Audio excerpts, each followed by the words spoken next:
Andrew McCART, IFL TV in association with MTK Global. Finally, John, I've got you with me. I've got none other than Tyson's dad, John Fury. You just witnessed your son go 10 rounds and he's been out 3 years. What do you think of his performance? It's exactly what we wanted. A nice 10 rounds at a fast pace. He showed a bit of everything.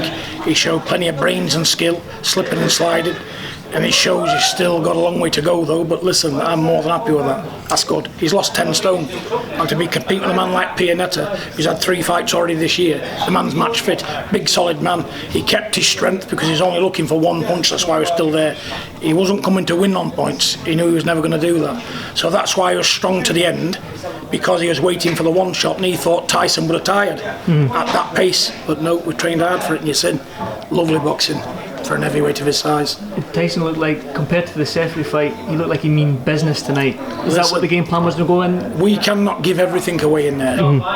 We can't show all our cards in one evening. There's more Tyson than that. You know that and I know that. He's a lineal heavyweight champion of the world, but he just showed you 40% of what he can do after a 3-year layoff, abusing his body. You know, and he comes back to with a boxing display like that on half mass. He's not to speed yet, not to power yet, but the round's what we need. You said that he's lost the 10 stone and all the rest of it, and he's just come back after 3 years out. Do you believe that he's ready for somebody like Deontay Wilder, who's been... That's enough to beat Wilder. That's enough to beat him. Because I'll tell you what, I seen his face tonight. He knew he can't beat Tyson then. Well, Wilder.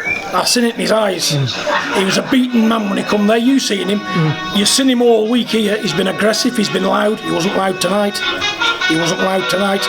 We wasn't the ones with security around us, was we? He felt like he needed security. But listen, we're gentlemen.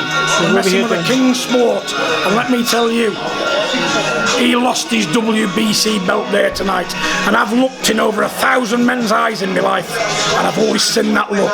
It's a look of defeat before they start. You can't beat him. No. What did you make of the antics on the weigh-in and all that sort of stuff? I know you got involved and everyone loved it and all that sort of stuff. Do you believe that wasn't just hype, that was all real and stuff like that? It's just how I felt on the day, you know. When somebody comes to another man's weigh-in and you're an invited guest, behave properly. And there's no need for all this screaming and shouting, bomb squad. And at the end of the day, I've come too far in my life to let somebody like belittle me, and I felt he was belittling me and my son, so he had to be pulled up. I pulled him up, you know, and whatever the consequences was, I was prepared to put up with them, you know. And at the end of the day, we'll not take a backward step, you know. And that's why Tyson's a fighter he is, because we're made of fighting stuff, grit, and we'll die beforehand, you know. There's no jacking in us at all. Even me, I'm 53-year-old, I'll never pack. I won't jack, I'll be there till I can't breathe, battling away. Good man, John. Well, I've got a couple more questions, but the music's very loud, so I'm going to just take you around the corner if that's okay, John. I interviewed Wilder the day of the weigh-in. I came and had breakfast with you, and I said that to you, that he said that he likes you, but he hopes that you're ringside for Tyson's fight so you can witness him knocking your son out. And he said he hopes that you jump in the ring. I know it's all pantomime and all that sort of stuff, but sometimes I don't know how serious you are as a fighting man. What's your thoughts on when somebody says that? Is it though? Yeah. Is it though? I'm X-rated and he ain't. Proven and tested, and let me tell you, outside the ring he's not fighting inside the ring, believe me. There's no third man, and I don't think he's got more bottle than me, because I'm prepared to die for what I believe in, and my life ain't worth 50 pence anyway. But at the end of the day, as long as I'm here for my children, I will never let no man in a pair of leather shoes put my family down, because I'm too proud of a man. He's my son, I love him to death.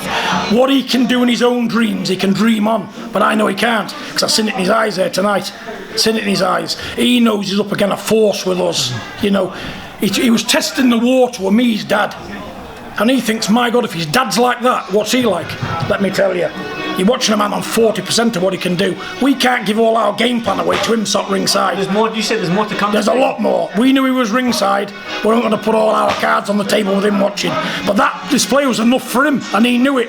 And I looked in his eye. He wouldn't even have any eye contact with me, because he knew. He thinks, yeah, he's too slippery. And what's he got? One big right hand. He's fought 14 novice fighters. You know, the only man he's fought was an old man like me. He's had one good hiding off him, so he wants to leave the old men alone, don't he? It just shows you men of 48, 50-year-old can beat him. He got knocked out, and the referee had to save him. It was there for the world to see. Yeah. But listen, no disrespects to Deontay Wilder. He's a WBC champion of the world. He's the man we're after. Whether it's for millions of pounds or for free, we will be there anytime, any place, anywhere. And that's the end of what I've got to say about him. Well, I'm going to say, but you say he's a WBC champion. That's the one belt Tyson hasn't got. He ain't got it. So Tyson wins this belt. That'll be the easiest belt to win, and I've seen it in him there tonight. He's not made a championship grit and steel him. And let me tell you something, he knows Tyson's coming, and he was watching there much say, how can I deal with this speed, accuracy, skill and brains? And when you're running around your hand like that, cocked like that, and he's doing that in front of you, why are you going to land it? How are you going to land it? It's like a blind man trying to shoot a catapult at a bird in the sky, and he's going to miss it every time. And that's what position he's in. You know what I'm saying? We ain't worried about Deontay Wilder at all. Whatever he says he can do to me, whatever he says he can do to Tyson, I see it in his eyes there tonight. He can do nothing. He can do nothing. And I will back everything I own, which is nothing. I said it before in the Klitschko fight, didn't I? Yep. I'll say it again. That WBC belt, our fingers are on it. We just need to grab it and pull it off him. That's if we get the chance. But looking at what I see in his eyes there tonight, he's going to run scared him. And I've said it first. WBC belt, Tyson wins it.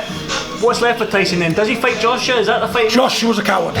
If you ain't going to fight a man for £60 million, hang up your gloves, because there's a problem with that. I don't know what they're trying to do, how much money they want to be. They must be very, very greedy men, but he's the most protected species in sport, is Anthony Joshua.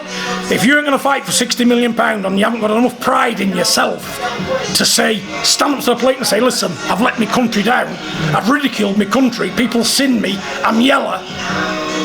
You've got to look in that mirror first thing in the morning when you, by God and yourself, when you get up in the morning and you look in that mirror and you think, you know inside yourself you've not got it, and you're being protected, that'd kill me. You'd see me hung from a tree, because I couldn't live like that. I'd rather get beaten, knocked out and say, yeah mate, let me shake your hand, you're a better man than me, because that's how men deal. That's how men roll, and he ain't a man. What's going to take to get this fight made then? He'll never make the fight. He'll retire before he meets this king. Tyson's a gypsy king. He's the king of every gypsy in the world. We're not talking about a country, we're talking about the world. And that prize to him and that crown to him is worth all the money in the world, and he'd give his life for it, and so would any of us. So would any of us. And they ain't got what it takes. They've been reared up different to us. They see things different to us. We live and breathe this job. Our heart and soul's in it. It's like our own children. The very life in our children runs into the boxing. You know what I'm saying? And I can't explain it anymore. They ain't got that steel. They ain't got it. And when you got a man like him with ability like he's got, they are very worried. Because what can you expect after a man that's lost 10 stone? And he was in a 27 stone. He was bordering an alcoholic, a drug addict, depression. He had a breakdown and everything. Look what he's come to do, to compete amongst 25,000 people under a year later. Come on. You just reminded me of something before I let you go, John. Tyson said that once he wins this WBC title belt, he's going to defend it back here in Belfast. I'd love to. Yeah. You know the Belfast people, this is our own. Our lineage goes back to Ireland. My grandfather, Roscommon man, my granny was a Newry woman.